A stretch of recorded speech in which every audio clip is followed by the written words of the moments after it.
It is a Monday morning. Welcome to our viewers here in Nigeria and across the continent. Good morning and thank you for joining us on Breakfast Central. And of course, here to bring you 2 hours of some of the biggest conversations happening here in Nigeria and in other parts of the continent. It is, first of all, Children's Day. So we'll say Happy Children's Day to all the kids here in Nigeria and across the continent. And we hope that, you have the very, very best of today as we celebrate kids here in Nigeria. But aside that, of course, there's so many stories that we will be following up on this morning. 2 days until Nigerians celebrate 1 year since the inauguration of the current administration of President Bola Tinubu and Kashim Shettima. I said celebrate, but of course, it's up to many people to decide if they will be celebrating or not. There's mixed reactions, as the president, of course, has asked his ministers to detail how much they have achieved in 1 year. Many parameters have also been laid out, and I have repeatedly asked, what are the metrics with which we rate the performance of these ministers? And will the president go ahead to fire some of these persons who may be seen as non-performing or performing very poorly? The reasons behind, the question, what are the metrics with which we determine, is what, are some of the things that, these ministers might claim to be setbacks to their performance. Is it lack of funds? Is it lack of, is it, maybe, paperwork and, just so many processes that these, things need to pass through before they approve work? So these are some of the questions that also should be asked, for those who are non-performing, for those who have failed to perform. What will be their reasons for failure? Do some of these ministries also need a certain amount of, influx of funds before they can perform? And so if these questions aren't properly answered, then we can't really, say, which ministries have failed and which ones have done well. And again, are they performing based on their own, inspirations, or are they leaning on to the president's agenda? Is there things that have been said in the president's agenda and manifesto that these ministers are working with, to show that they are performing? I hope that these questions will be answered by Mr. President. And again, for those who are willing or waiting for some of these ministers to be fired, I hope that, maybe that also happens. There's so many other conversations happening in the northern part of Nigeria, in Kano State. There were protests yesterday as the crisis or the battle, seemingly continues to increase between the new Emir of Kano, as the state government has stated, Sanusi Lamido Sanusi, and of course the former Emir of Kano, Aminu Ado Bayero. There's of course a long history of the Kano Emirate Council that I probably will be sharing later today, where it started as far back as 1805 with the first Emir of Kano, Suleiman, who was brought in by Usman Danfodio, was appointed rather by Usman Danfodio. Of course, who he ran from 1805 to 1819. From 1819 to 1846, there was another Emir of Kano that took over there. I'll share the names later. And of course, from 1946 to 1953, another Emir of Kano, of course, emerged. 1963 to 1914 is the Emir of Kano, Ado Bayero, that more people are familiar with in this generation. He was Emir from 1963 to 2014 when he passed, and then Sanusi Lamido Sanusi took over in 2014 in an appointment that many claimed to be politically motivated. As a slight to the former president, Goodluck Jonathan, back then. In 2020, Sanusi Lamido Sanusi eventually was dethroned again by the Kano State Governor, Abdullahi Ganduje, claiming that he was disrespectful to the government of Kano State. And of course, that drama has continued until over the weekend when the state governor, Abba Yusuf, then of course reappointed Sanusi Lamido Sanusi as the Emir of Kano, dethroning the appointed Emir, of course, Aminu Ado Bayero, and of course the other five Emirate, the leaders of the Emirate Council in Kano State. So it's just ongoing drama that has occurred in the last 48 or 72 hours concerning the Emir of Kano's seat, and we'll be sharing a little bit more about that on the show this morning. But let's quickly also bring to you quick news. The Nigerian Railway Corporation has assured passengers that normal train services between Kaduna, Rigasa, and Idu, Abuja would continue, despite a minor derailment incident this morning at Jere station. The NRC said this on Sunday in a press release which was signed by its Deputy Director of Public Relations, Yakubu Mohammed. It was reported earlier that the train, which conveyed dozens of passengers, departed Kaduna at around 8:05 a.m. but derailed at Jere at about an hour later. These three carriages were said to have gone off the tracks. It's not very common that we hear things like this, but it did happen, and they are assuring that normal railway services will continue. And of course, we will bring you further updates as these stories develop. Let's quickly share with you what our top stories are this morning on Breakfast Central. Yes, the federal government sues the 36 state governors as it seeks local government autonomy. This has, of course, been a tussle that has lasted many, many years. The Lord of the Throne, Kano State tussle continues between Sanusi Lamido Sanusi and Aminu Ado Bayero.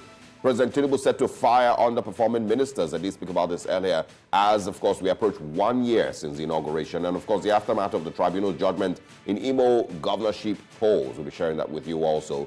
The newspaper front pages also coming your way. Let us know what your thoughts are, some of the stories making headlines across the nation this morning. But first of all, let's bring you breakfast headlines. Hello and welcome to Breakfast Headlines. I am Adebola Adeduba. We begin in the west of the continent, where one person has been confirmed dead and 5 others rescued from the rubble of a collapsed mosque in the Pakpa-Jawa area of Mushin, Lagos, Nigeria. In a statement, the Permanent Secretary of Lagos Emergency Management Agency, Femi Osonyitolu, said the mosque located on Yusuf Street off Ladipo Road, Pakpa-Jawa, collapsed while prayer was ongoing on Sunday. The search and rescue operations were taking place under his supervision. Meanwhile, tragedy was averted in Kaduna on Sunday when a train heading to Abuja derailed at Jere, Kaduna, an hour after commencing its journey. The train, which had dozens of passengers on board, departed Kaduna around 8:05 a.m.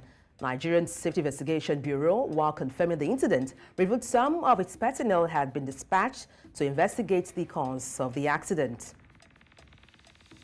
President Bola Tinubu has inaugurated the Lagos-Calabar Coastal Road project. The flag-off ceremony, which was held on Sunday in Lagos, it was witnessed by top dignitaries from within and outside the state. The project, which is estimated to cost about 15 trillion naira, has been described as an indelible legacy of the president. Earlier on Sunday, President Bola Tinubu was represented by President of the Nigerian Senate, Godswill Akpabio, to commission the reconstructed Apapa-Oroshoki-Ojota-Oshodi Expressway and the newly rehabilitated Third Mainland Bridge in Lagos State. The Edo State government has begun to pay the sum of 70,000 naira new minimum wage to workers in the state. And this is in fulfillment of the promise to increase the wage from May 2024. During the recent inauguration of the Labour House in Benin City, the state capital, Governor Godwin Obaseki announced the increase of the minimum wage for workers in the state from 40,000 to 70,000 naira to cushion the impacts of the harsh economy on the people of the state.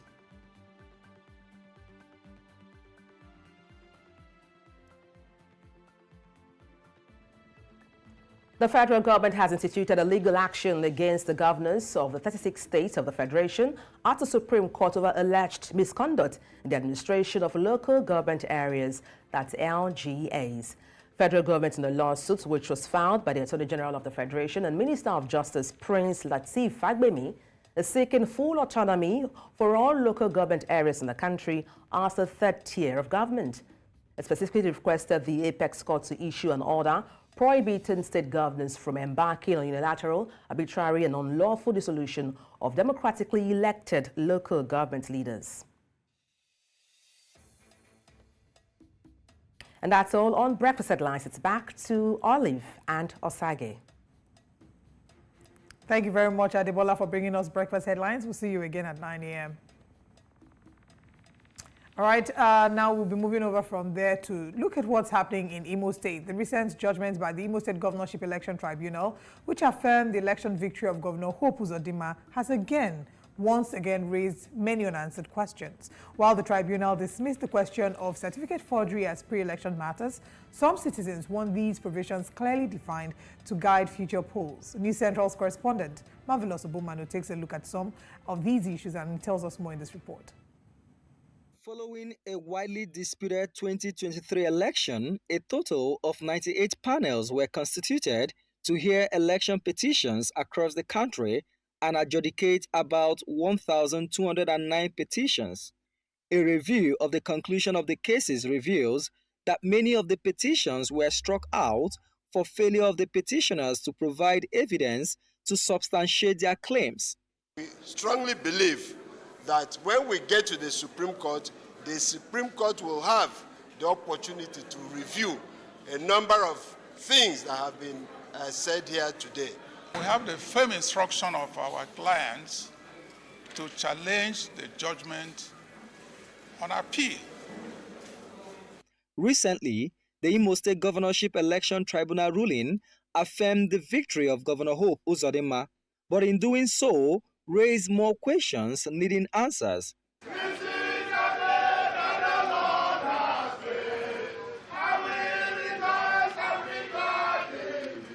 The tribunal held that issues around forged certificates are pre-election matters and should not have been brought to them. You don't just go to the tribunal to make allegations that you cannot come to the tribunal to prove. These issues of going to tribunal to file election petitions are not mere frivolous issues. You must have substantial issues that you can prove before the tribunal to make your petition a serious matter. Submission of forged certificates as provided under Section 177 of the Constitution of the Federal Republic of Nigeria is not a post-election matter, that is a pre-election matter. Now, I have learned today that this is now a new trend by this court. Available laws grant the petitioners 21 days to file an appeal if they are unsatisfied with the judgment. But the Imo State government has extended a hand of fellowship to those aggrieved. My advice to the petitioner, the Labour Party, is accept the verdict of this court, come back to the House. We have the door of the governor is open to accommodate all Imolites. That marks the end of this first step journey. I call it first step because there are 3 steps in these proceedings: the tribunal, the Court of Appeal, and the Supreme Court. If the party dissatisfied with the decision of the tribunal want to appeal, it has 2 more steps to go. While many will expect the candidates of the opposition Labour Party and People's Democratic Party in Imo State to concede defeat and move on, citizens will be hoping that issues adjudicated by the tribunal will serve as a guide in upcoming polls. In Abuja for News Central, Marvelous Obomanu. Thank you very much, Marvelous, for that report. And now we move from Imo to Kano State. The tussle for the Kano Emirship appears to be in full steam as Aminu Ado Bayero and Lamido Sanusi have asserted claims to the position and are acting as such from 2 different palaces. While Lamido Sanusi, who was reinstated by the state government, is holding court at the main Kano Emir's palace, Ado Bayero, the deposed emir by the same government, is at the mini palace at the Nasarawa Jere, both in Kano City. Now, security agencies and the police have asked the state government to obey a court order halting the deposition of Mr. Aminu Ado Bayero and his colleagues, Bichi, Karaye, Rano, and the Gaya Emirates. The court had ordered the parties involved in the crisis to maintain status quo until the hearing of the interim injunction scheduled for the 3rd of June. The state government, however, faulted the order, saying the judge that granted it was outside the country when he did so. We're joined this morning by Emmanuel Bagudu, who's the News Central correspondent, and of course a special advisor to the Kano State government this morning on national and international public relations, Mohammed Jamu, who both join us this morning. Good morning, and thanks for joining us. Yeah, good morning. Emmanuel, let's start with you. Tell us what's going on in Kano State this morning. You know, there were videos of a protest yesterday. Is it calm as at this morning? It's calm as at now. It's been a sleepless night for all security agencies here in Kano. You know, the Commissioner of Police have been with the members of the press at the government house as at 1 a.m. this morning. And then, of course, we have seen a lot of patrols by soldiers, armed policemen, civil defense, a joint section of security services, you know, going up and down Kano because of the threats that the Commissioner of Police, you know, raised last night. You know, he mentioned that, of course, they have received credible intelligence that some miscreants are actually planning to take advantage of the crisis, the chieftaincy crisis in Kano, to cause mayhem in some strategic locations in Kano. He made that known to us last night as at 12 midnight. So the general ambience here is very calm, because we have seen security officials, security operatives going up and down the streets of Kano, major streets of Kano, especially the volatile areas. Yeah. What we're seeing is, yes, there have been protests in different parts of Kano. What are the protesters asking for? What are their demands? That's one. And there have been reports that there are allegations of some of these protesters being sponsored. So what are the demands of the protesters, and can you confirm if we have information regarding whether or not they were sponsored? Just summarize the question again, sorry, I didn't get you right. I was asking the protesters, what are their demands? The protesters that have, the protests that have broken out in different parts of Kano State, what are their demands? Also, can you maybe confirm if these protests were sponsored? Because we are starting to see allegations of some of these protests being sponsored. Yes. The two rival traditional leaders, Mohammed Sanusi II and Aminu Ado Bayero, are very, very influential figures here in Kano. They have their loyalists. The Kano system, the average Kano citizen is actually traditionally minded. So Aminu Ado Bayero and Sanusi have their loyalists. So the protesters yesterday are actually from the side of Aminu Ado Bayero. They started the protest right from in front of his house at the Gidan Nasarawa residence, where he's taking refuge and where he's being protected by the police. So their demands is very straightforward. They want the state government to obey court order. They want Sanusi removed and Ado Bayero taking the seat. They want the security agencies to enforce the court order, as they said they are going to. As I speak to you right now, police siren is all over, because the young man yesterday said if police and the government of the state did not follow the court order, they may be forced to continue the protest. And the protest is actually meant to be peaceful, but when you look at it very well, there are a lot of hijacks. People are coming in, to make the protest look violent. So their demand is very straightforward. They want their principal, Aminu Ado Bayero, to be reinstated as the authentic emir of Kano State, and then Mohammed Sanusi II being taken away, being removed, and let him wait until the court declares him authentic. Yeah. Share a little bit also on what information you have as to what prompted Governor Abba Yusuf to overturn the decisions of the former governor Abdullahi Ganduje, and of course reinstate Sanusi Lamido Sanusi as the MI of Kano. Is there any information as to what may have led to that? Yes, the only information there is the fact that the governor made it clear that he's doing that because he wants to fulfill his election promise. He made it clear. In fact, even his predecessor, his supposed godfather, Rabi Musa Konkoso, made it clear that the reason why they are removing Aminu Ado Bayero is to make their campaign promises, to fulfill their campaign promises. They made it clear, and they are not missing words about it. They said that the people of Kano actually wanted Mohammed Sanusi II. It is their choice emir, and the fact that even him being removed and his power being reduced is not something that the Kano people are finding it funny. And so to make the Kano people happy, the best way to make them happy and then to make them feel, have a sense of belonging is to bring back Sanusi Lamido Sanusi, that's Mohammed Sanusi II, as the 16th emir of Kano. So that's the major reason they gave that made them, kick out Aminu Ado Bayero and replace him with Mohammed Sanusi II. Then secondly, there are a lot of issues around the fact that Aminu Ado Bayero is someone that is not being liked by anybody. They believe that he's not doing what his style of leadership, talking about traditional and cultural adjudication, is not in line with what the tradition of Kano. That's what a lot of them are saying, but a lot of them, maybe when we have time to talk to them, they may be able to speak for themselves. But generally, the main reason why they removed Aminu Ado Bayero is the fact that they made it clear that it's just to fulfill their campaign promises. Yeah, and if you remember in 2014, of course, this, does make some sense. In 2014, Rabiu Musa Kwankwaso was governor of Kano State when Sanusi Lamido Sanusi was made the MI of Kano. And of course, after he left, that's when the Sanusi was removed by Abdullahi Ganduje. And so it kind of makes sense, that Abba Yusuf will then maybe, of course, working hand in hand with Rabiu Musa Kwankwaso would bring back Sanusi Lamido Sanusi.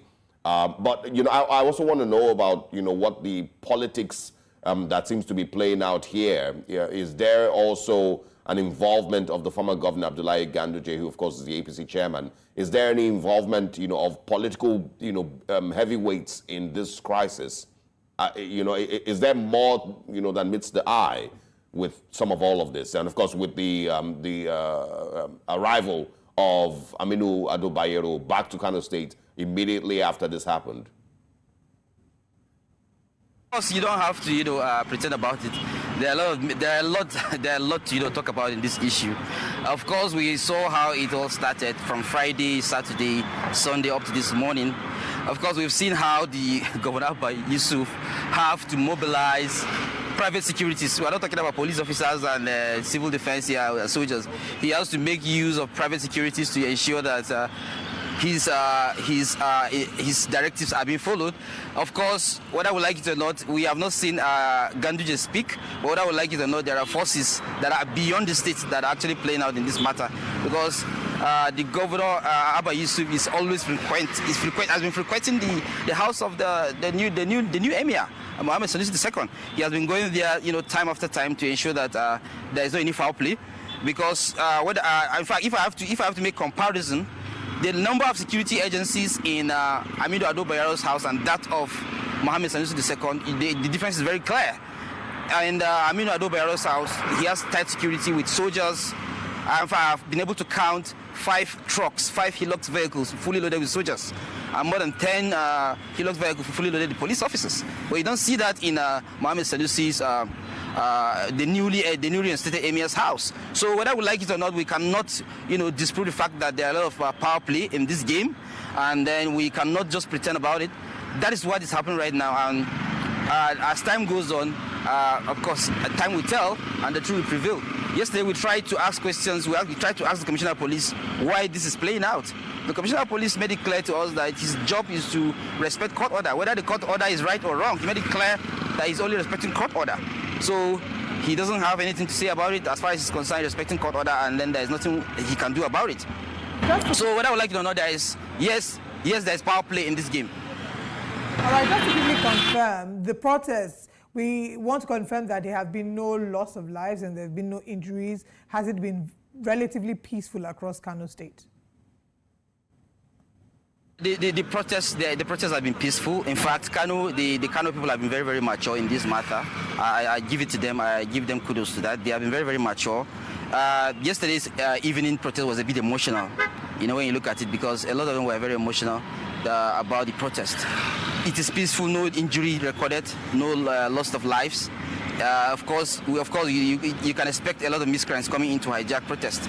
We only had incidences of people coming in to steal phones, steal properties while the protest is going on, and you may see people being beaten, or maybe there's a little fracas, maybe just minor. I think it's primary, but the issue of saying that someone is fighting or killing or is not there. You saw someone burning tires. The Commissioner of Police made it clear to us that the reason why we saw those fires was because some people actually infiltrated the protest. 2 tires were being burnt. You see fire, smoke going on, and so it's very peaceful and nothing really bad is happening. Yeah. Thank you very much for joining us. We certainly will have you again when we have further updates in Kano State. All right. Very much, yeah. To continue the conversation, we're being joined by the Special Advisor to Kano Governor, National and International Public Relations. We have Mohammed Jamu Yusuf. Good morning, and thank you very much for joining us. Good morning, and good morning, viewers from all over the world.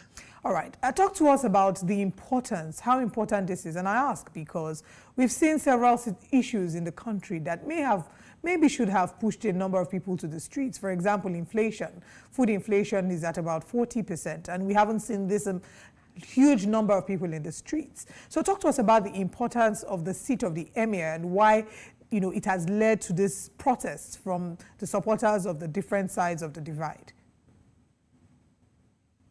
Yeah, thank you so much. You see, before the colonial era, have had is a traditional institution.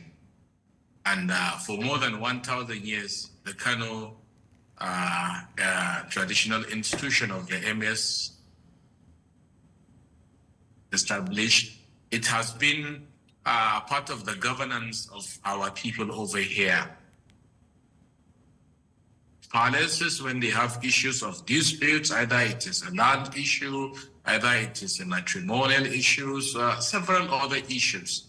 And the emir has always been someone who has come to the aid of people based on advices and things like that over the years. So people are attached either emotionally and from all perspectives to it.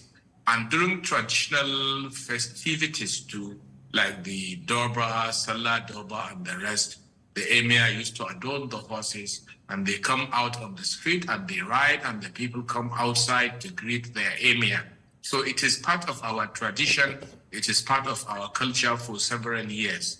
So the respect people have for this emirate made it happen in this way. A lot of people are emotionally attached to it, and if for any reason something comes that is going to alter that system of governance, definitely you will see people coming out to protest in that particular regard. And you know, it is not only about the tradition too, even the religious aspect of it too. The emirs are custodians to the activities of religion. Most of the clerics in the city, they come to pay their respect, and the emirs always come in to advise the clerics if there are any other issues which are tangling. So even from the perspective of religion too, the palaces and the emirs are highly revered and viewed with that, even the spiritual perspective to it. So this is why you see all these things happening. Yeah, all right. Let's just, also move forward. Your principal, the Kano State Governor, of course, went ahead to reinstate Sanusi, Lamido Sanusi, of course, also ignoring a court order asking that they maintain status quo. Tell us a little bit, at least what you know about why, he has done this, and of course created all the drama that we're seeing in Kano State. Okay, let me be clear with you here. The process of amendment of the laws governing the chieftaincy and emir council here in Kano, bill or rather act, started with the State Assembly. The State Assembly did all their procedures, the first reading, second reading, third reading, and they passed the bill. During this whole procedure, there was no order from the court. And when the State Assembly finished their own exercise, they transmitted the bill to the office of the governor of the state. And His Excellency Abba Kabir Yusuf, the governor of Kano State, received the bill and assented his signature to that bill. Up to the point when he assented his signature to the bill, there was no court order. The governor, after he assented, he addressed the people of Kano State, announcing the dethronement of the 5 emirs and appointment, or rather reappointment, of His Royal Highness Sunusi Lamido Sunusi, or Muhammad Sunusi II, as he is properly called. And up to the point when he made this announcement, there was no court order until after the whole processes have been completed. In the middle of the night, on social media, we started seeing court order flying around. We know the process. If there is an order and you happen to be a party, a respondent in that particular issue, you are supposed to be served that court order. And if you are served the court order, somebody must acknowledge receiving that court order, and who served you will have his own copy of that acknowledgement. If you refuse to receive the court order, maybe you evaded the court order, the bailiff of the court will be a witness, and he will be the one who will go to court and tell the court that you are evading service of that court order. And then the court will then, through substituted means, say, go back and paste it either on the wall of either the government house or any other place that is involved, or print it on any of the national dailies, or go to the social media and publish it there. So up to today, as I'm speaking to you, the Kano state government, that means the state assembly, the executive arm of the government, the office of the attorney general, up to now, as I'm speaking to you this hour, no one has been served this court order. No one has seen this court order apart from the order that we saw on social media. And then let me tell you one very surprising thing. This order was signed by a very respected judge, Justice Liman.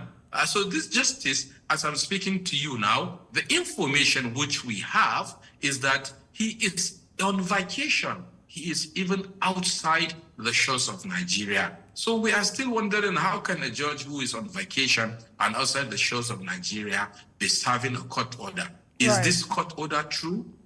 Okay. We have to be served the court order before we can even be able to be in the right position to say there is a court order. As we speak to you today, no one can tell you that we have cited the court order through the proper means that it should be served. Now let's go to the rationale behind this. We know that in 2020, when Lamido Sanusi was deposed by Ganduje, he was deposed on allegations of corruption and several other reasons. What was the rationale, the government's rationale, for deposing Aminu Ado Bayero and appointing Lamido Sanusi?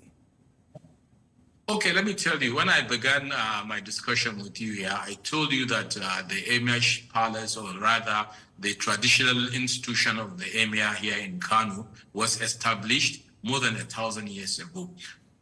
It was not just established by a fate of one person. We never had state assembly. We never had the current system of governance that we had now. So it was established through wars, through a lot of battles.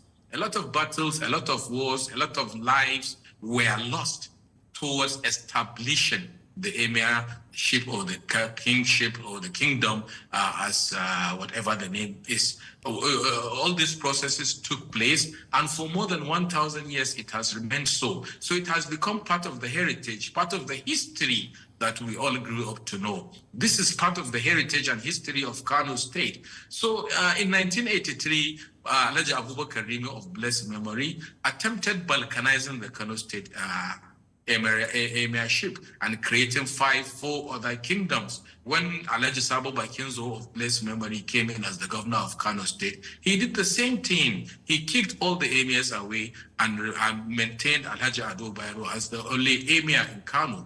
Although even though that time we had Hadija, we had Gumel, before Kano was divided and they were moved out of Kano State. So even now, it is the history of Kano that was distorted by this balkanization into 5 emirates. So it's like doing away with our own history. And we felt that this is not the right way to do it. Once you have an history, it is something, once your past is in conflict with the present, then your future will suffer. So we don't want the future to suffer when our kids, our grandchildren and the rest are going to be told about the history of Kano. We want to at least preserve that history. And for that reason, the balkanization of the Kano Emirate was restored to its lost glory. One emir for Kano State. Let's also go back to 2020 when the balkanization of the Emirates into the 5 different Emirates happened. What was the reaction of the people of Kano? Were they pleased by it? And I ask this because right now we're seeing people who are protesting, asking that Sanusi Lamido, steps down and that Bayero, of course, be reinstated. So these people, it would seem that they were pleased by the balkanization at the time. That's why I'm asking. So what was the position of the citizens then, and what is their position now? The position of the citizens of Kano State, you see, Kano people are law-abiding people, and over the years they have matured in the way they approach, and for that particular reason, they only prefer to go through the legal laid-down channels of doing their own protest against why it's done. And a lot of that was done. A lot of people spoke out against it. A lot of people kicked against it. Then when it happened 4 years ago. This time around, why you are seeing all these things, you can never have 2 kingdoms. You can never have 2 kings or 2 emirs in one kingdom. When Alhaji Sanusi Lamido Sanusi was appointed as the new emir of Kano State, he came into Kano State. Some people who prepared and brought Aminu Ado Bayero back into Kano and gave him cover to be in Kano State, created the avenue for all this pocket of protest that you are seeing. But even as I speak to you now, the number is inconsequential, and the security have been doing quite a lot to contain whatever is happening at that place. So I'm telling you, if we are to talk about how people have protested way back, more 4 years ago, against the balkanization of the stool of the Emir of Kano State. All right. And also, just a last question. Do you think that there are forces beyond Kano State that are involved with, all the drama that we're seeing today? Beyond all reasonable doubt, definitely there is, because when you look at it, someone who has been dethroned and just flies back into Kano in the wee hours of the morning with a backup of military and a lot of security, of course, there is something definitely behind it. Who is behind it? We are not sure, but we are still making our own investigation. And once we are done with the investigation, the world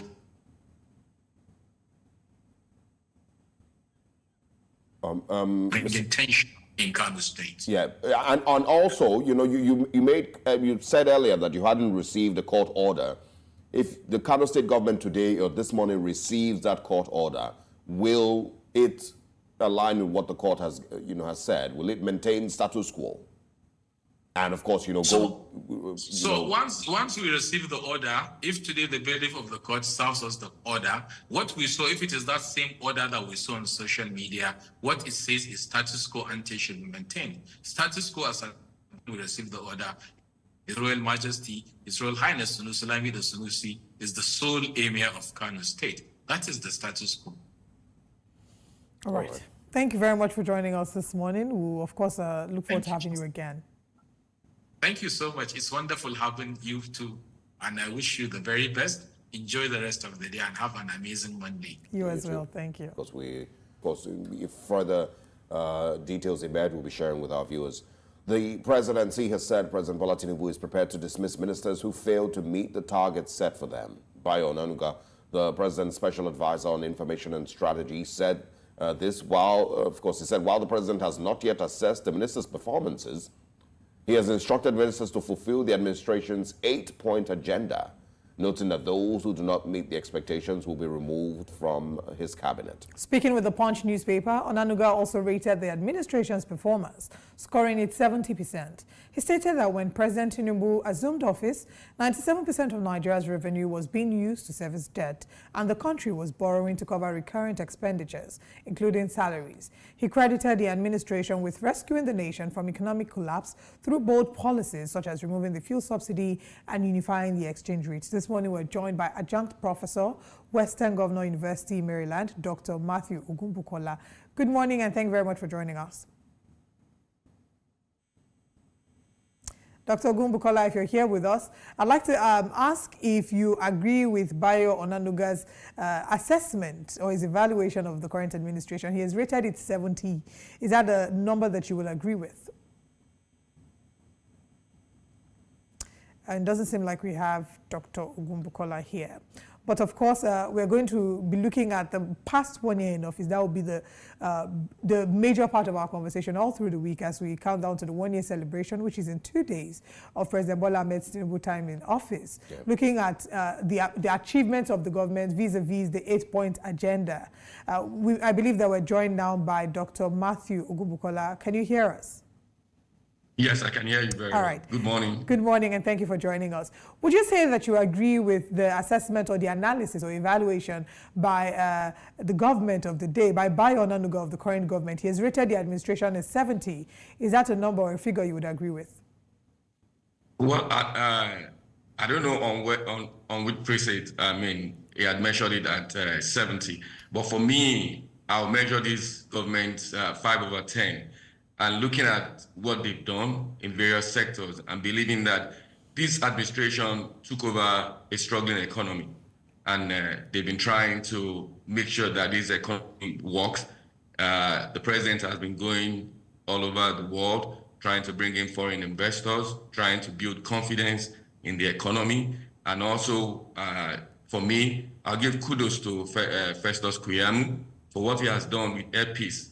At least for we've seen something from the aviation minister that he was able to break that barrier, and Air Peace is doing well, and that's a minister that I'll give kudos to. So for me, it's 5/10 for this administration. Yeah, I mean, if you're giving kudos to just one minister out of more than 40, how is that still 5/10? Yeah, I mean, like I said, I give kudos to Festus Kuyamo. There are also some ministers who have done very well. We have the Minister for Works and Housing. We have the Minister for, I think, Information or Technology. He has also done very well. So there are also some ministers that have done very well. But the major part of the whole thing is to have the metrics. We need to see the metrics for measuring these ministers, because gone are the days where you just have godfathers bringing people. In these days of technology and what is happening in Nigeria right now with the economic situation, people want performance. And if the president is saying, yes, if you don't perform, you have to go, I'm also going to be on his side, because right now we need performance. He's just one man, and he has 42 people beside him.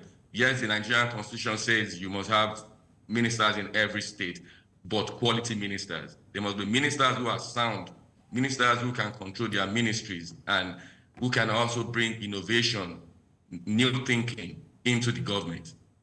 Yeah, I mean, it's a good thing you mentioned metrics. You also gave kudos to the Minister of Works, and of course, I think you either referring to Bosun Tijani or Olumibumi Tujojo. Okay, whichever one of them. But when you speak about them performing well, for you, what metrics are you using to rate their performance? What are the things that you're looking at that you can say for you are the way that you assess their performance and you score them high? Okay, I'll give an example of the Minister of Aviation. We all know what the price of flying from an example the UK to Nigeria. We know what the price is at, and we saw what he was able to do to break that barrier and make sure Air Peace was able to play in that industry. Also, we've also been seeing what he's been doing going around the world. Very soon, Air Peace will be flying to the US. I'm waiting for that. I'm eager for that to fly with them. And if he can do that, we're also going to see a crash in the price of air tickets from the US down to Nigeria. So that's an example of a minister that knows his onions. He knows where the shoe pains the people, and is working towards that. And that's why that's why I said, yes, I'm going to give kudos to him. There are also some other ministers who have done well, but those are the industries, those are the sectors that we are seeing that are moving. Like the technology, we saw what Bosun has been able to put together. I looked at his blueprint paper that he put together on moving that sector forward, and also his partnership, and also being able to create a lot of avenue for the young Nigerians to be able to play in that industry. That says a lot about him. And also looking at Ume, the minister for Works and Dave Umahi. Umani, yeah. Yes. Looking at him also. All right. I want you to highlight, what you've seen as the metrics for analyzing Dave Umahi's work, because so far a number of people of recent, has been criticized, especially because how the Lagos-Calabar coastal way has been handled. A number of Nigerians whose businesses, lives were affected have criticized how that was handled. So what would you say are your indicators of his own assessment of him having done well? Okay, for me, I've seen him being on several projects. Inspecting projects and making sure that the right quality of materials were used. The Calabar. Kindly hold on. Mr. Ogunbukala, kindly hold on. We would have you continue with this after this very short break. Welcome once again. We, of course, are still having a conversation on the president's assessment of his ministers. We earlier were speaking with Matthew Ogunbukola, but we're joined this morning also by Murtala Adogi Mohammed. He's a PhD in, is a founder, rather CEO, System Strategy and Policy Lab. Good morning, Mr. Mohammed. Thanks for joining us. And I'm glad to be here with you this morning. All right. We're going to bring you in a second, but before we went on a break, Mr. Ogunbukola was speaking with regards the Minister of Works, Dave Umahi, and the controversy surrounding the coastal highway, and of course why he, of course, seeing all of that, still rates him, pretty high. Mr. Ogunbukola, please go ahead. All right. It seems that we're having challenges with network with Mr. Ogunbukola. We'll pose the question to you, Mr. Dogi. Before we get there, just a quick brief would be that the current administration, Bayo Onanuga, has rated the administration 70. Do you agree with this? And what are your thoughts on the ministers, and their performance so far? Yeah, I think if we are to go with the rating, and before we agree whether it's 70 or 50 or whatever, we need to clearly come up with key performance indicators for measuring performance of all the ministers, and then get the aggregation and also find the average before we can say they are up to 70% collectively. But if you go at individual level, then maybe we might have some that are maybe performance rating should be around 50 to 60%. But basically, that much if there's even a single minister that's has that performance of about 70%, yet compare to the problems they have been hired to solve. Because what I understand in Nigeria is that when they give you a minister, or when they appointed you a minister, you are hired to solve a problem. So if we are to go by the rating of a minister, then we need to clearly identify the problems that they were able to solve. Governance is about solving problems. So that much if overall performance should be around 70, should be around maybe 40, 50%. Okay, and in particular, speaking about the ministers, I don't know if there are any particular ministers that stand out for you with how they have performed. While we went on the break, Mr. Ogunbukola had been explaining why he rated Dave Umahi, the Minister of Works, highly. So do you share same sentiments? Do you think that he's performed highly, especially regarding how the Lagos-Calabar coastal highway was handled? I think I have a completely different opinion here, because he has done well in terms of communication, because he organized a town hall meeting as a Minister of Works to engage the key stakeholders, and a lot of controversies and issues come up with the investment, with the MTN cable, with so many challenges around the Lagos-Calabar coastal road. But to me, you need to do more, because there is what we call study the darkness before you put on the light. Before awarding the contract, then the conversation should have come earlier. The stakeholder engagement should have come earlier. The needs assessment could have come earlier. Not after you award the contract, then you now come up and begin to engage the stakeholders. And that is why we're having series of crisis and conflict now. So left to me, it did not come up with key template or strategic plan for that project. The project has come maybe after thought of so many meetings with the people that have interest on that particular project. But if I am to go around rating ministers, I look at those that came with strategic plan, those that are very innovative, those that are able to assemble team of think tank and experts to help them deliver quick win to results, those that are able to communicate to Nigerians what they are doing regularly, either they are through their weekly report, social media handles, or engagement with electronic media, then that is where we can be able to say, yes, they are doing something. Yeah, well, I mean, engagement is really just the barest minimum. It's really, being able to have an actual plan and improve on the lives of the people through your ministries.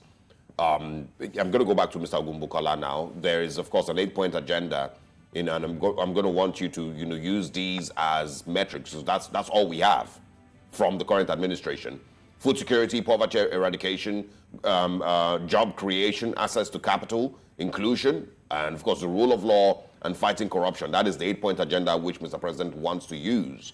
So with these things that I've mentioned, again, food security, poverty eradication, job creation, access to capital, inclusion, rule of law, and fighting corruption. With these 8 points, would you still rate any of these ministers and ministries, and of course the current administration generally, 40, 50%, or 5 over 10, like you mentioned earlier?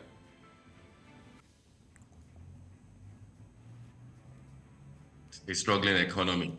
And if you look at access to capital, job creation, and growth, poverty eradication, food security, we are still struggling with this. Mind you that the pandemic just went some few years ago, about 2 years ago, and there are still issues on ground all over the world with even the supply chain process and everything. Yes, in some areas they've done well, like the president has been able to create ease to business by going out to look for investors to come in and invest in Nigeria and say, hey, look, I can do everything for you, make sure that things work for you to create more business. This is still an ongoing process. And you should also understand that Mr. President is just going to be 1 year. And like, he is also scoring the ministers. We are also going to score him at the end of this tenure. And that's why these issues are coming in, that it shouldn't be the same as we've been doing before.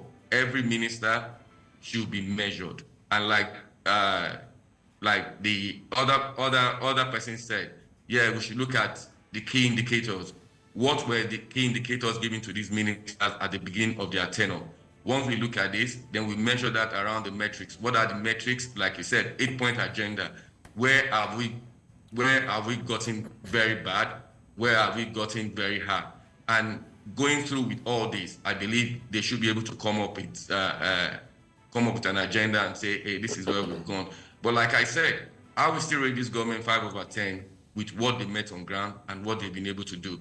This government has been able to, in some areas they failed, in some areas they've also done better. And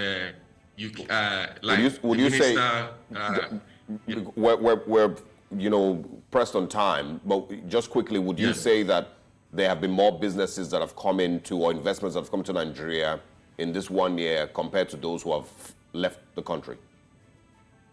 I don't have the figures at my hand, but I know that a lot of businesses have gone, and a lot of businesses also have come into the country, and also some local businesses have also improved in moving into that space that the foreign businesses have gone. Mind you that these foreign businesses also have their dealing more in the dollar, and since we have economic problem right now, they have to go back to their home country to get these finances to move the businesses. And also at their home countries, they are also having some financial issues. So it's a big problem. And right. if you're looking at the business space in the world, the home country will say, hey, I rather count my losses. So I rather shut that door in Nigeria and bring you to do business over here where we can still hold on to the tide. So for me, I still give them some kudos. Let's wait and see. This is just 1 year, but I believe that if Mr. President is going to be firing ministers, he also should be ready at the end of his tenure. If the 8-point agenda is not met, he also should be ready to go. All right. Let's bring in Mr. Adogi. Let's bring in Mr. Adogi, and finally, speaking about the ministerial scorecard. Do you have faith in what President Bola Tinubu is doing regarding having the ministers come to defend the past 1 year in office? And if it was up to you, if you could fire a number of ministers today, this morning, if you had the power, who are the ministers that you would say should leave office? Oh my God, this is a very serious one. So, you see, there's a good number of ministers, basically, I would say they should just go.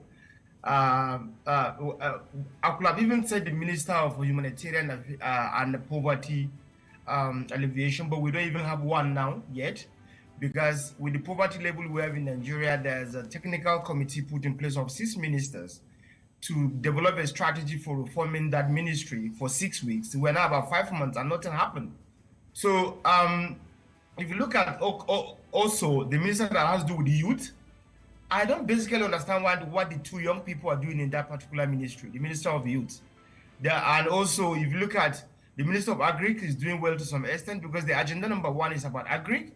And also, when you look at the minister that has to do with issues around technology, though Dosun is doing well, and internal affairs is doing well. Foreign affairs, basically, I have no idea what it's also doing on our foreign diplomacy. 1 year in office without ambassadors. How can we gonna have an international dialogue, international business opportunities, and all the investors that the president is visiting the country to bring? And we're a complete 1 year administration without have an ambassadors. Some of the international travel that Mr. President is currently like embarking on, most of the meetings could be handled by ambassadors, but we have no ambassadors in the whole 1 year. So what is the Minister of Foreign Affairs doing? Okay. What are the ministers of youth? I guess that in the next few days, we're just going to have to wait and see what exactly President Bola Tinubu does, even as we get to hear about their reports and their scorecard for the past 1 year. Gentlemen, thank you very much for giving us your time this morning on Breakfast Central. Thank you so much. Thank you very much. Thank you. Now let's share with you a recap of the conversations we've had this morning on the show, even as we share with you what's coming up next. Yes, of course. We stop by in Kano State as Sanusi and Aminu Ado Bayero continue the tussle for the emirate in Kano. President Tinubu set to fire underperforming ministers as we have a quick review of his 8-point agenda. The aftermath of the tribunal's judgment in Imo State is something we also paid attention to in this first half of Breakfast Central. But, of course, we have more coming your way in the second half. Let's quickly take a look. Coming up next on Breakfast Central, federal government sues 36 governors, 6 local government autonomy. What Nigerians are saying will be brought to you by Osauge as we share thought-provoking conversations. And right next, we're reviewing the newspaper front pages. Demi Saka joins us. Stay with us.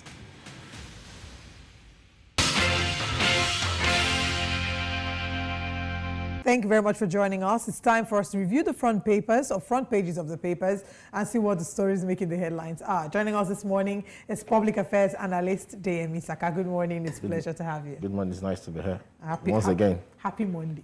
Happy Children's Day. Happy Children's Day. You're someone's child. Yes, definitely, and I'll always be. Exactly. Happy Children's Day to you. Now let's no matter the grade. It doesn't matter. No matter okra no dey top pass in Kuna. Abi. Let's head to the papers and see what the papers are saying this morning. And on the front page of the newspapers, with our very first paper this morning being the Daily Independent. The front page of the Daily Independent, Tinubu 1 year in office. Of course, that is going to be the conversation that takes center stage for the rest of the week. Airline industry nosedives, passenger traffic drops amid high fares. Experts say Jet's A1 price increased from 790 naira to 1,500 naira per litre. Our last guest was just talking about Festus Keyamo, and you know how well he did with the aviation sector. I don't know if this would have impacted his judgment. Ask federal government to reverse policies hurting growth of aviation sector. First anniversary, Serap asked Tinubu to publish his assets. On page 7, Tinubu yet to find right way to handle economy, says Obasanjo. Banks recapitalization not enough to achieve $1 trillion GDP target, says experts. Building demolition, call LASBCA boss to order. Obai Legushi's lawyer tells Onwulu. Lagos-Calabar highway project, symbol of hope, unity and prosperity, says Tinubu. At the top of the paper, AGF drags governors to Supreme Court over full local government autonomy, which is what we'll be talking about much later. Federal government draws flag for alleged interference in Kano emirship tussle. And final story, Lagos Mosque collapse. Woman dead, 4 victims in hospital. Our thoughts and our prayers are with the deceased and with the family of the deceased. And that's all on the Daily Independent. Let's head to our next paper. All right, the next paper this morning, The Punch, it says here, Coastal Highway will boost 30 million businesses, says Tinubu. President says the project would foster trade, tourism, seek counterpart funding, insists landowners would get compensation, and of course the road is a symbol of unity. Kano Emirate tussle, top of the screen there. Bayero supporters protest as Sanusi meets district heads. Federal government suit against 36 governors over local government fund begins. We can also find minor killed, others injured as excavator hits Lagos Mosque. Outrage over brutal murder of Oyo private varsity student. Gunmen abduct Ondo travelers, 4 others escape. We probably should kick off with the story on the story in Kano, and of course then we'll move to the suit against the 36 governors. What do you see playing out in Kano State with the, of course, reinstatement of Sanusi Lamido Sanusi? Well, I think that it's just about one petty government coming into a place the order. Yes, if you think there was a need, a profound need, an argument to repeal the the old law, I think there was nothing for us to find a way to make it possible to apply it retroactively.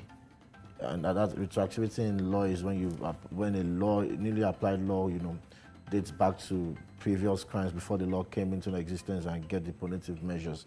For me, I think, if you ask me, I felt bad the way, I don't need to call him that former or whatever, Emir Sanusi Lamido Sanusi was, eased out of office. But the man has moved on beyond the throne. I don't think there was any person would know, and anybody would know that bringing him back. I don't know if we can say that he has moved on. Exactly. If he has moved on, he would probably not have accepted I don't think we can say he he wouldn't has have moved come on. back. No, because if you look at his activities and whether you like it or not, he has moved on beyond the throne, because he became a leader of a religious sect after that. He was at a function correcting somebody that I can't call him former, but because the guy is living his life. Maybe moved on is not the word. Maybe he has gotten involved in other things. No, maybe he accepted the new reality. I don't know. I think that's up to him to say. I don't know if we can say. No, based on what I'm saying from my your own perspective. Okay, well. Yeah, because I felt that and if you want to bring back, the other emirates created under the Kano Emirates, the Ado-Bayero is also qualified to be on the throne. Why creating this chaos? Qualified to be on the throne, why? He's also from the ruling house. I mean, yes, he is. I mean, it's basically been a Bayero, dynasty since 1926. I think 26 to 53, was the first time, and then 1918 to, I can't remember. 1946 to 1953, I think, was the first time there was a Bayero, and then 1963 to 2014 was the next one, also Ado Bayero. So I know that there has been that, but there's obviously a lot of politics being played here. If we talk about the first time that he was deposed in 2014, right. Of course, 2020 and all of that. Before we get into the details of that, let's hear from someone in Kano. We have Salisu calling from Kano. Good morning. Thank you very much for calling. Please go ahead with your comment. Yeah, good morning. Yes, please go ahead. Hello. Yes, good morning. Yes, the issue of Emirate travels in Kano is a politically motivated issue. If you could remember, about 4 years ago, the then state governor, the throne, the former CVF governor Sanusi, and then the third, and then made 5 emirates. So we in Kano, we believe that it's a political motivated issue. Now, the promises made by the present administration is that when they come into power, they will definitely dismantle the 5 emirates. And then we foresee that definitely Sanusi will be back. And now that's exactly what happened. And now the situation in Kano, I can say, probably is from the APC government or APC followers that are solidly behind. I mean, why? Because the people, when they are in government, they install him. And then why this present administration will dismantle the 5 emirates. So that's the situation on the ground now. And it is unfortunate that all these things are happening. Why? Because we believe that if an emir is dethroned, normally he doesn't even come back to the city. Or if he's in the city, he will move out from the city. That's what Sanusi did last time. But unfortunately, this time around, the 2 emirs were outside the state.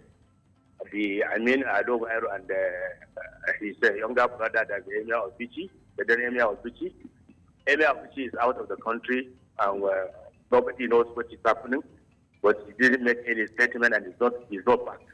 But we don't know, as the deputy governor of the state, people and forces from the federal government has initiated the return of Aminu into the city. And that's what brings the problem we are having now. Yeah. It's so unfortunate. All right. Thanks a lot, Salisu. We hope that there is peace maintained in Kano State. Hoping that you can also call us and give us updates as the week goes by. Thanks a lot for calling. In furtherance of the argument or the conversation, we should talk about how the ex parte order was gotten in a marvelous, fantastic way. That's what happened in the history of judicial jurisprudence in Nigeria. The motion was filed, was aired, a pronouncement was given. The registrar signed the same day. The CTC was made available the same day. You see, it's the way we allow politics and political interest to ridicule institutions and values in this country is portends danger to us as a nation. That is one. I hope both parties, because if tomorrow the party in office moves out, another one comes in, and they start another reversal, and how do you want to keep going on this cycle of confusion and instability? I think it's just ridiculous. Yeah. And in tradition, let's take Southwest for instance. Let's look at Ogun State. At a point in history, there was just going to be one Oba in Abeokuta or in Ijebu land. Awujale was the power. Then later, you now elevate the person to be the paramount ruler. So those other emirates will naturally, at some point, deserve or probably demand their autonomy and freedom. It's normal. All right. Yeah. Speaking of autonomy, let's take the story on the Daily Independent. The AGF drags governors to Supreme Court over full local government autonomy.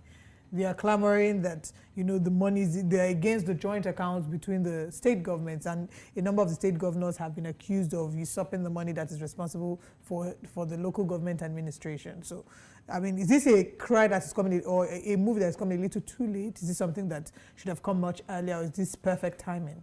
I think sometimes it makes the simplest thing become so difficult. If you want to resolve this issue, make it a constitutional matter. There's Section 82 in the Constitution that talks about public revenue dealt with just the federal government and the state. Include local governments in it. There's Section 17 that empowers the state to control the local government. Think of that section of the Constitution. Give the local government its autonomy. And that is it.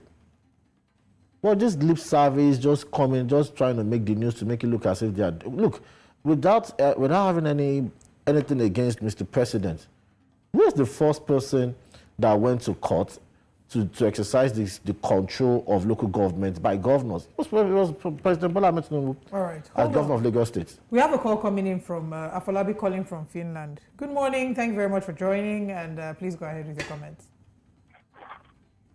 Yeah, good morning. I'm trying to say something about the affair in Kano.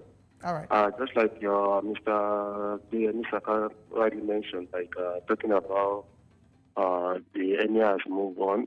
I don't think the emir has moved on precisely. Maybe he just took it as a pledge of trying to participate or contribute to his own humanitarian development towards any other thing.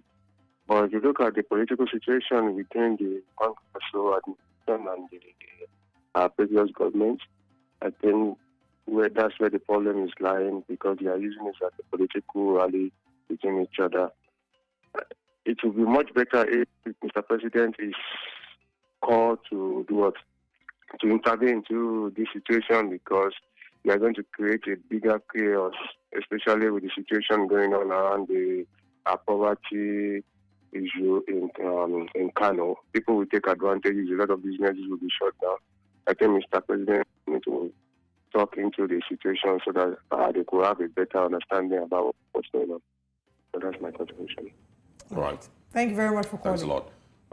I am personally not excited about every single time we ask Mr. President to step in. I mean, he can't step in. How many things is he going to step in? It's not even that. We're giving the president, the level of authority and power that he shouldn't have. Just like the government of Rivers State. Exactly. Well, so I can't say that the president doesn't have authority, but what for me it signifies is the fact that we don't have a structure and a system. In a business, the CEO, for example, is not involved in every micro issue. The CEO has people who are in charge of these various There's already a structure. There's already a state structure. It just reflects the fact that we don't really have a solid structure. No, it's not that. I think it reflects on us as Nigerians and how we always give that undue level of power to the president. There's already a structure with which it should work. But to be fair, our constitution makes the president the most powerful president in the world. I know that's already a flaw. I'm saying that it is already an innate thing that we have in Nigeria, that when there's a crisis, Mr. President should step in. No, it shouldn't. Things can be sorted out themselves. This falls under the purview of the governor of Kano State, and he's exercising his rights. So everything that's going on in Kano starts with Kano, starts in Kano, ends in Kano. All right. All right. There was an NFIU directive President Buhari gave in 2017, also on this same local government autonomy, and of course the funds being directed to the state governors. It seems like the governors disregarded that, or even they didn't listen to the president back then. The FAC, is it FAC? The federal, is under whose control? Although it's independent, it's under whose control? The federal. So President Muhammadu Buhari wanted to do something, they know how to go about it. No, but I remember that then the state governors countered, I think they went to court, or they were going to go to court to counter that directive. The reason you have to make this thing a constitutional matter, going to court, the court will still interpret this based on what's in the constitution. Amend section 80 to 82, 80 to 81, amend section 17, and you're good, you're home and dry. This thing is not rocket science. And APC has the majority in the House, both at the Senate and the House of Reps. Amend this thing. Okay. I mean, there are several grounds. If you look at the summons that's been the summons has several provisions. In fact, one of the provisions read that in the face of the clear provisions of the constitutions, the governors have failed and refused to put in place a democratically elected local government system, even where no state of emergency has been declared to warrant a suspension of democratic institutions in the state. There's also the one that says that all efforts to make the governors comply with the dictates of the 1999 constitution in terms of putting in place a democratically elected local government system has not yielded any result. If you take away the control of the administration that gives the state the power to administer local government away and make the local government independent, that means INEC will conduct elections at the local level. They will truly have elections at that local government level, because what we have since 2000 and whatever is selection. Yes. If a party is in charge of the state, the local government election just goes to that party. I can cite an instance. Though he's not back in APC, Jide Obanikoro, he won the election at Obalende. Why wasn't he sworn in? They said because the litigation was out of the window created by the State Electoral Act for his petition. So let's just INEC conduct local government election. Let the constitution accept that local government should have their own account. And allocation comes from the federation account straight to the local government. Simple. All right, quickly on the Daily Independent, let's quickly, say one final story. On the final story, there's a story on building demolition here. But before that, let's quickly talk about the 1 year, Tinubu's 1 year in office. That's a small one, and the role that the airline, they said airline industry knows that as passenger traffic drops amid high fares. They're asking federal government to reverse policies hurting the growth of the aviation sector. Talk to us about your analysis of the aviation sector in the past 1 year.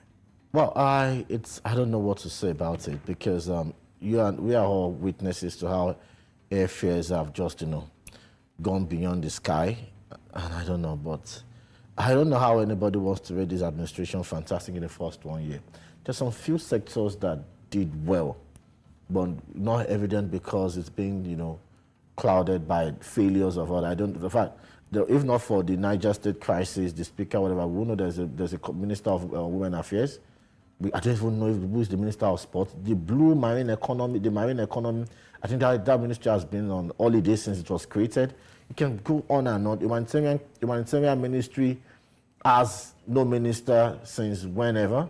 So I think for us, I think the aviation, yes, Kiyama has been in the news, in and out of it, but I don't know. I think there's a need for them to rejig the economic policies and look at the policy trust and make life meaningful and bearable for Nigerians.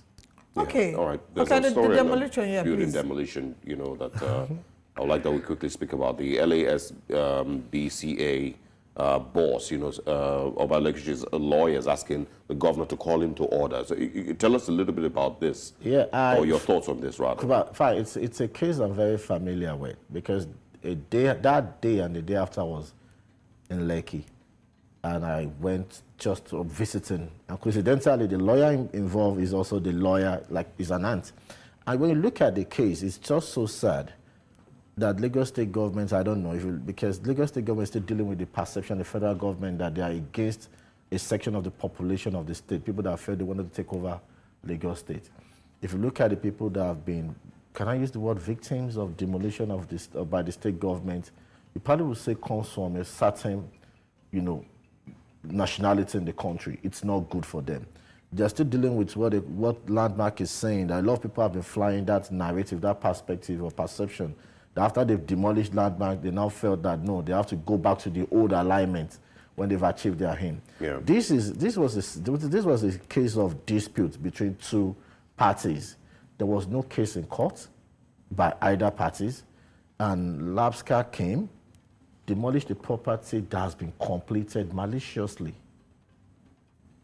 And if you want to say it as well, if they want to fly with that agenda or that perception, this lady also belongs to a nationality that we probably feel is under attack. Yeah. But that's not about it. It's about the fact that there was no notice of demolition. These are two people, two business interests fighting, one foreign interest and one local interest. And you went there. In fact, at the point they felt it was Federal Ministry of Works that came to demolish for the coastal way, but there was no such things. And the lady in question paid all the charges and levies to Labska, gave her the approval to build. Physical planning gave her the approval to build, and you came. I saw the photos, and it was a sorry sight. So what you're saying is two different parties, but one of them seems to be weaponizing the agency. And it's not just that. I think early this year too. I don't know. Maybe the Lagos State governor or government is upgrading an act with the Legoshi family, if I want to say that, because earlier this year as well, Minister of Transport went to a property that has the same Legoshi interest, just at the same road, New Ilasun Road, sealed it and said trespassing. Came with, and like we said last week, Lagos State government, I don't understand when thugs has become agents of the state government. For any institution enforcement by the Lagos State government, they go with police and thugs. Wow. Anyway, Mr. Saka, thank you very much for joining us this morning on Breakfast Central. Yeah, of course, we just have to wait to see how that turns out, the updates on that story and all the others. And let's pray for at least this 1 year has been not fantastic for Nigerians. We're hoping for a better next 1 year. And let's just keep the government on its toes. It needs to do more. We're waiting to see the people that will be fired first of all. I think that's the first step. Nobody will be fired. Okay. Let's keep looking. Did Buhari fire anybody? Well, Tinubu seems to be more passionate about. We didn't see them coming to defend their report card in 1 year in Buhari's tenure. We didn't see that happen, did we? So we're hopeful. But it says it's going to improve on Buhari's efforts. So if Buhari did not fire, so it would not even think of firing. The first step in the right direction is actually calling them to come and defend their KPI. So let's see if he would actually make true. But even to defend your season, we know those that are not performing. We'll call you back again now. We'll see in another week or two what's the update. You can call me tomorrow. All right, it's time for us to go on a very quick break. And right after that, we have Which Way Nigeria, where we're going to be sharing a thought-provoking monologue on misplaced priorities. Stay with us. Now, you can tell a lot about the priorities of a government by simply taking a look at what it spends its money on. A government that wants to see positive growth in healthcare will invest heavily in health infrastructure.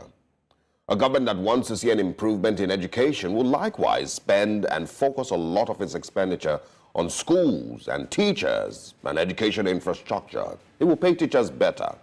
It's really not rocket science. Everybody should know that. It's also pretty easy to expect that a government that claims to be really short of funds to tackle many of its issues will do its absolute best to block leakages and save funds. It will do its best to reduce wastage as much as possible and redirect funds to the most critical areas of development. Now, from an article on the Business Day, of course, which came out, a while ago, it says the practice of subsidizing religious pilgrimages in Nigeria traces back several decades, primarily aimed at facilitating the journey of Muslim and Christian pilgrims to holy sites in Mecca and Jerusalem. These subsidies were initially introduced as a gesture of support for religious freedom and spiritual fulfillment. However, over time, they've evolved into a significant financial burden on the economy. And so this morning, I believe many Nigerians, including myself, are asking, What benefit does religious pilgrimage bring to our dear nation? To defend spending 90 billion naira on it. What significant benefit does it bring to Nigeria? A nation that budgeted a meager 5 billion naira for student loans. A nation that still can't boast of proper mechanized agriculture in the Middle Belt, the place that feeds the country. A nation that still has thousands of its citizens living in IDP camps.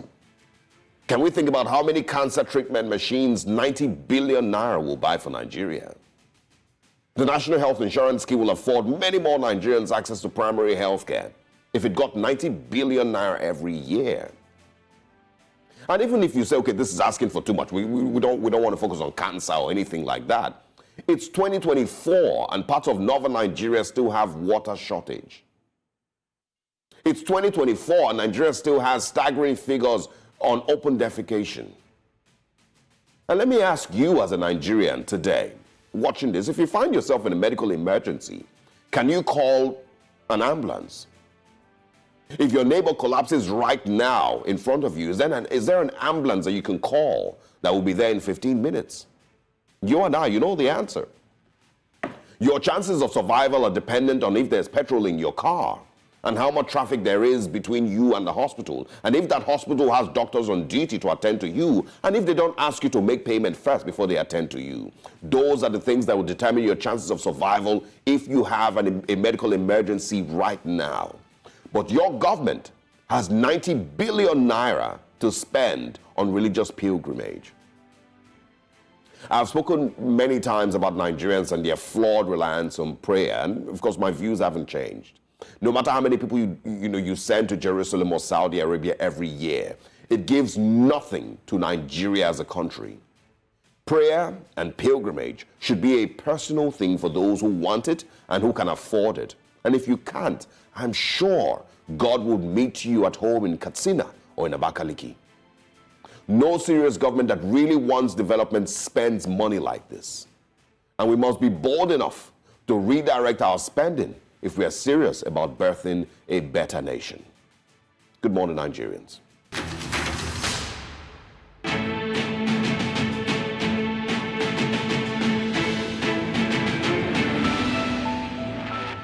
The Attorney General of the Federation and the Minister of Justice, Lateef Fagbemi, has filed a lawsuit on behalf of the federal government with the Supreme Court against the 36 state governors, seeking full autonomy for local governments. The suit, which is based on 27 grounds, argues that Nigeria, as a federation created by the 1999 Constitution, has the president as the head of the federal executive branch, who is sworn to uphold and implement the provisions of the Constitution.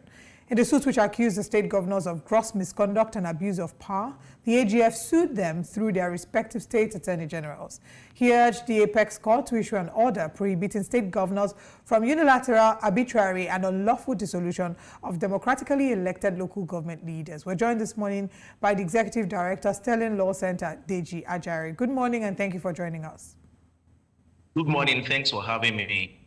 Now, this is a call that many have clamored for years. Is it happening a little too late, this call, and what are your hopes that this will have any positive impact or will yield any positive result? Well, I can't say really that it is too late, because democracy generally is like some sort of experimentation. You take steps, you see how it works. If it works for you, you retain it. If it doesn't work, you go back and then modify it. And I think we have experimented in allowing the states for so many years, have control of the local governments through the state's independent electoral commissions. And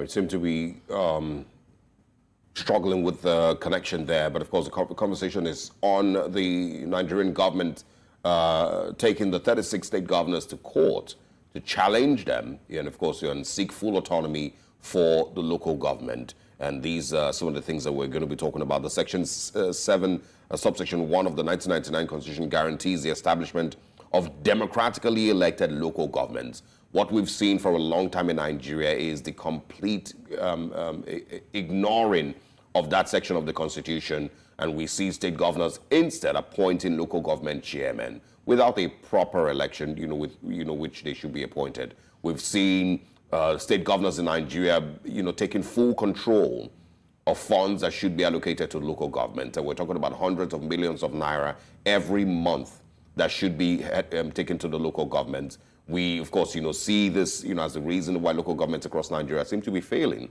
and not being able to handle their responsibilities by themselves. Unfortunately, local government chairmen don't seem to be complaining.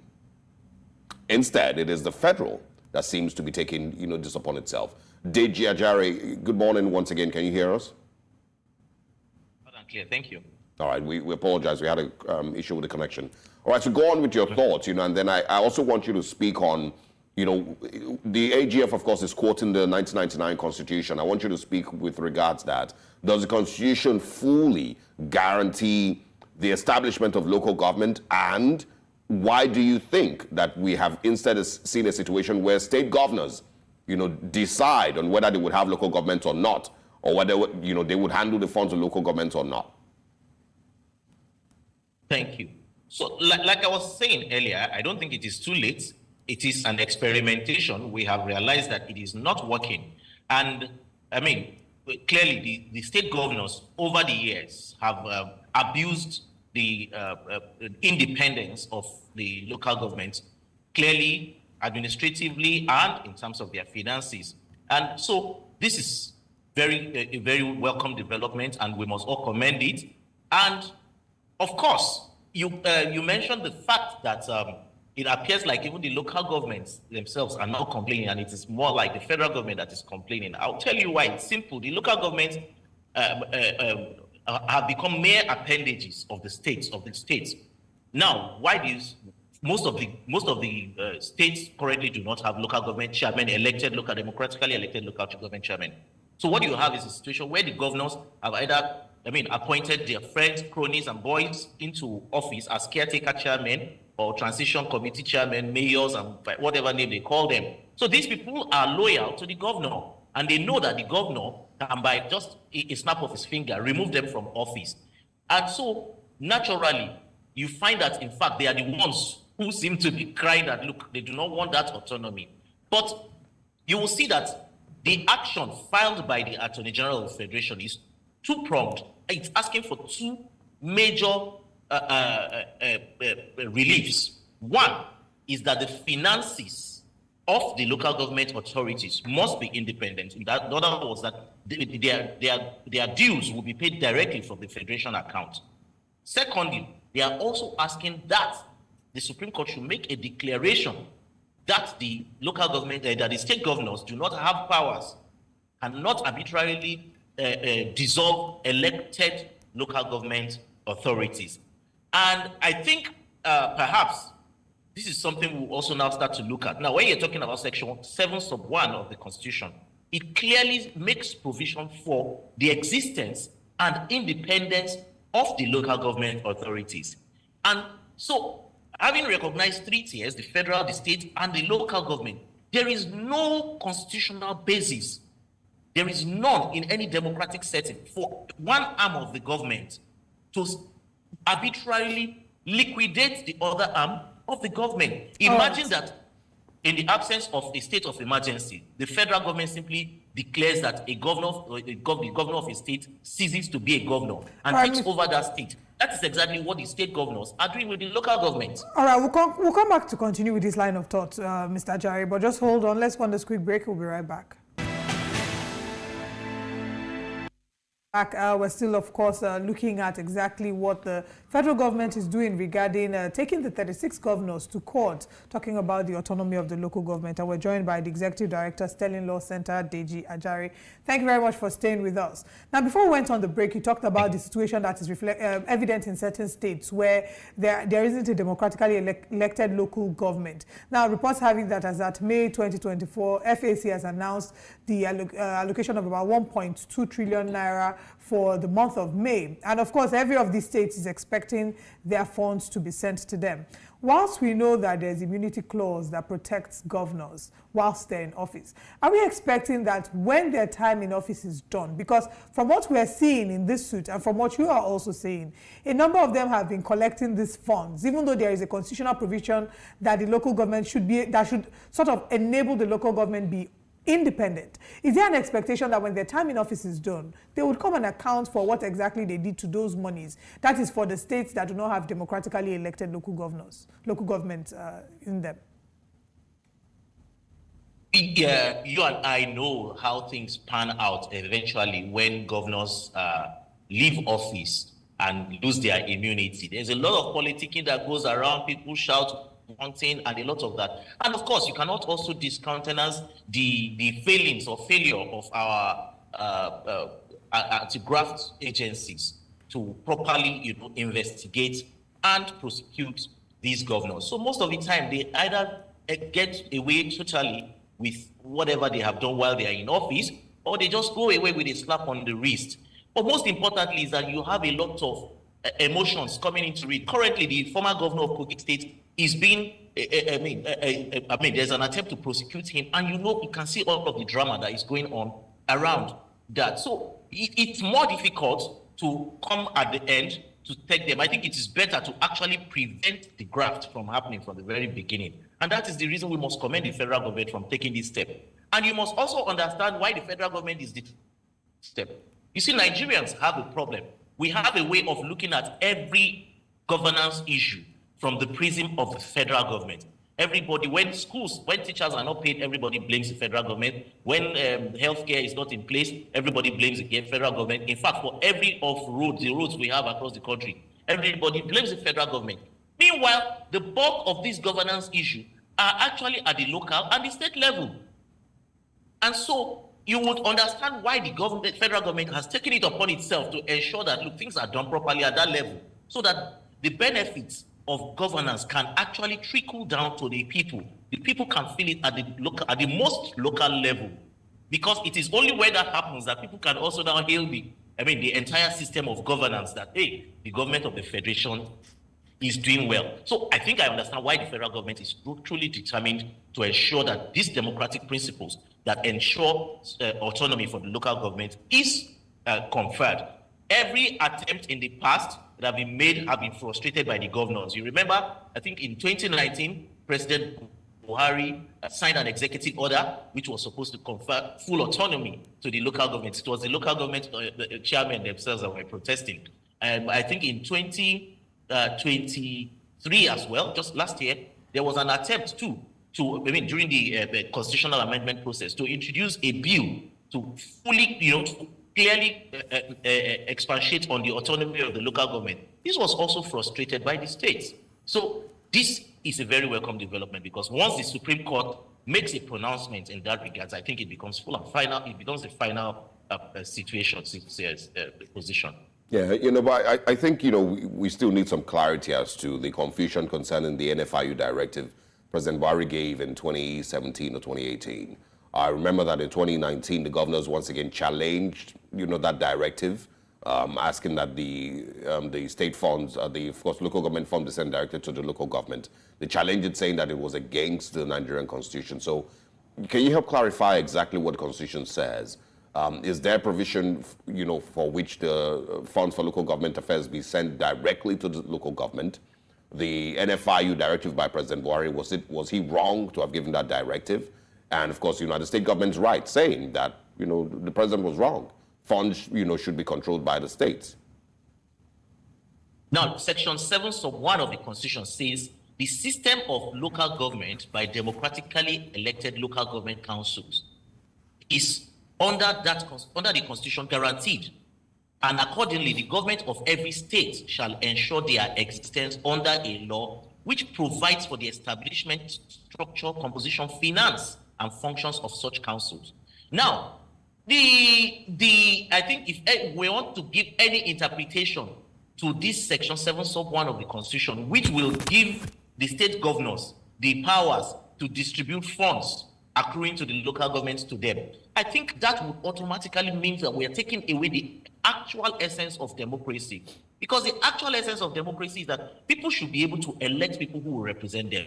They elect those to represent them at the federal level, both for the executive and the legislature, the same thing for the state. So why can't they enjoy that same privilege for the local government level, which is actually the closest level of governance to the people? So any interpretation that the state governors are giving to this section that takes away the autonomy of the local government must definitely be condemned by every well-meaning Nigerians. And I think that is the reason the interpretation by the Supreme Court is very, very germane and important. Yeah.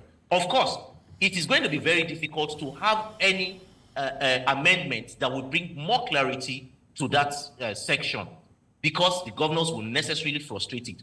And this comes to the point where that some of us are already making about the desire to introduce state policing constitution. The moment you have it in the constitution, we're going to experiment. If it doesn't work, if it is abused and we want to go back, it becomes impossible because the governors will frustrate it. So would you say we need a Supreme Court ruling or a constitutional amendment? I think if the Supreme Court makes clear interpretation of what the imports or the intendment of this section of the Constitution is, it becomes the law. All right. There is no need for any further amendment. It becomes the law. There will be no need for any further amendment. Jere, thank you so much for joining us this morning. We wish you a wonderful rest of the day. Thank you so much for having me. Thanks for joining us. And this concludes our program today on Breakfast Central. We want to say thank you to our viewers, to our guests who joined us physically and virtually, and to all those who called from within and outside Nigeria. Thank you very much for being a part of the show. As we wrap up, let's share with you what's happening much later on News Central. At 10 a.m., we're bringing you Jasiri. And of course, News Central now comes your way at noon, at 12 p.m. West African time. The conversation much later at 5 p.m. West African time.